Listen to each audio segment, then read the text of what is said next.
ভারতে প্রশিক্ষণ নেয়ার জন্য বাংলাদেশে অধীনস্থ আদালতে আরও 50 জন বিচার বিভাগের কর্মকর্তাকে অনুমতি দিয়েছে আইন মন্ত্রণালয়।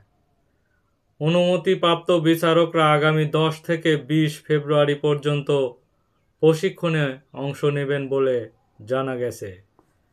কিন্তু এই প্রশিক্ষণ নেয়ার ব্যাপারে সুপ্রিম কোর্টের পরামর্শের পরিপ্রেক্ষিতে এই অনুমতি দেওয়া হয়েছে জানিয়ে সম্প্রতি এই সংক্রান্ত একটি বিজ্ঞপ্তি দিয়েছে আইন মন্ত্রণালয়ের আইন ও বিচার বিভাগ। এই 50 বিচারকের ভারতের প্রশিক্ষণ বাতিলের দাবি জানিয়ে রোববার 5 জানুয়ারি নিজের ভেরিফাইড ফেসবুক পেজে আলোচিত প্রবাসী লেখক এবং অনলাইন অ্যাক্টিভিস্ট পিনাকি ভট্টাচার্য সবসময় কিন্তু চমৎকার কিছু ঘটনা তুলে ধরেন। সবসময় আমাদের ফেসবুক বা ইউটিউবে বিভিন্ন ঘটনা তিনি কিন্তু সবসময় সরব।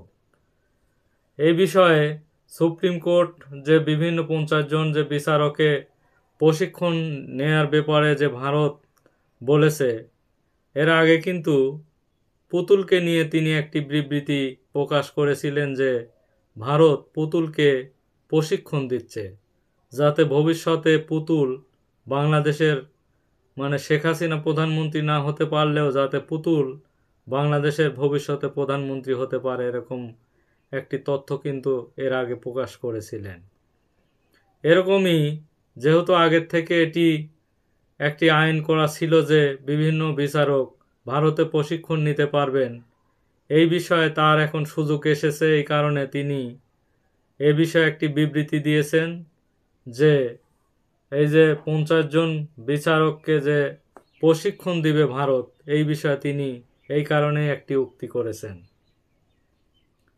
তিনি আরও বলেন যে পোস্টে তিনি লিখেছেন, সুপ্রিম কোর্টের পরামর্শে আইন মন্ত্রণালয় ইন্ডিয়ার ন্যাশনাল জুডিশিয়াল একাডেমিতে প্রশিক্ষণ গ্রহণের জন্য অধীনস্থ আদালতের যে 50 জন বিচার বিভাগের কর্মকর্তা অনুমতি দিয়েছে আগামী 10 ফেব্রুয়ারি থেকে 20 ফেব্রুয়ারি পর্যন্ত সেই প্রশিক্ষণ নেয়ার কথা ছিল। তিনি আরও লিখেছেন, ফ্যাসিবাদী যুগে 10 বছর আগে এই দেশে সুপ্রিম কোর্টের মধ্যকার এই চুক্তি আওতায় ইন্ডিয়াতে অবিচার শিখতে বিচারককে পাঠানো শুরু করে বাংলাদেশ।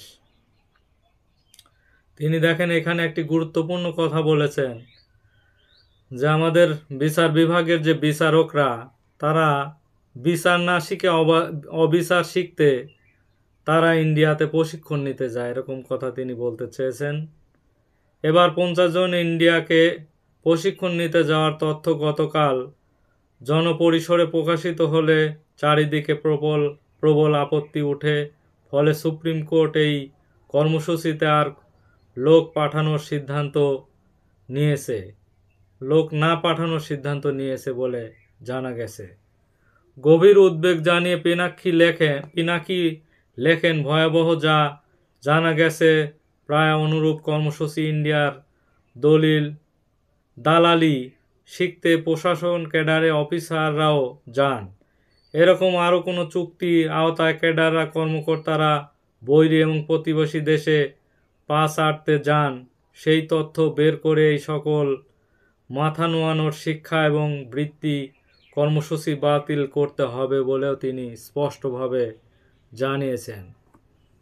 তিনি বলেন যে শুধু বিচারকরাই নয়, বিভিন্ন যে প্রশাসন ক্যাডারে বিভিন্ন প্রশিক্ষণ নিতে ইন্ডিয়াতে যান, এ বিষয়ে তিনি গভীর উদ্বেগ প্রকাশ করেছেন যে এইসব ইন্ডিয়াতে আর কোনো প্রশিক্ষণ বা পা চাটতে যাওয়া যাবে না বলে তিনি এখানে প্রকাশ করেছেন যে মাথা নোয়ানো বা বিভিন্ন শিক্ষা ক্যাডারে যে যাওয়া, এসব বিষয়ে তিনি যাওয়ার বিষয়ে গভীর প্রতিবাদ করেন।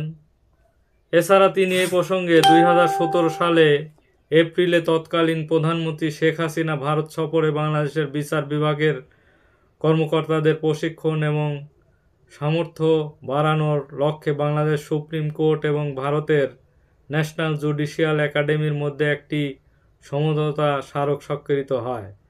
প্রথমবারের মতো ওই দেশে 10 অক্টোবর থেকে 24 অক্টোবর পর্যন্ত প্রশিক্ষণ নিতে ভারতে যান বিচার বিভাগের কর্মকর্তারা। ওই চুক্তির আওতায় পর্যায়ক্রমে উল্লেখযোগ্য সংখ্যক বিচারকের প্রশিক্ষণে পাঠানো হয় বলেও জানা গেছে। তিনি স্পষ্টভাবেই বলেছেন, ভারতের যে প্রশিক্ষণ নিতে যাওয়া যেসব বিচারকরা প্রশিক্ষণ নিতে যান তারা বিচারের নামে অবিচার শিখে আসেন এবং সেখান থেকে বিভিন্ন ভারতপন্থী কার্যকলাপের প্রশিক্ষণ নিয়ে আসেন বলেও তিনি স্পষ্টভাবে জানিয়েছেন। এবং বর্তমান সরকারকে তিনি একটি হুঁশিয়ারি দেন যে এই ধরনের চুক্তি বাতিল করে ভারতে আর কোনো বিচারক কোনো বিষয়ে প্রশিক্ষণ নিতে ভারতে যাওয়া যাবে না বলে তিনি কঠোর বার্তা দিয়েছেন। ধন্যবাদ সবাইকে।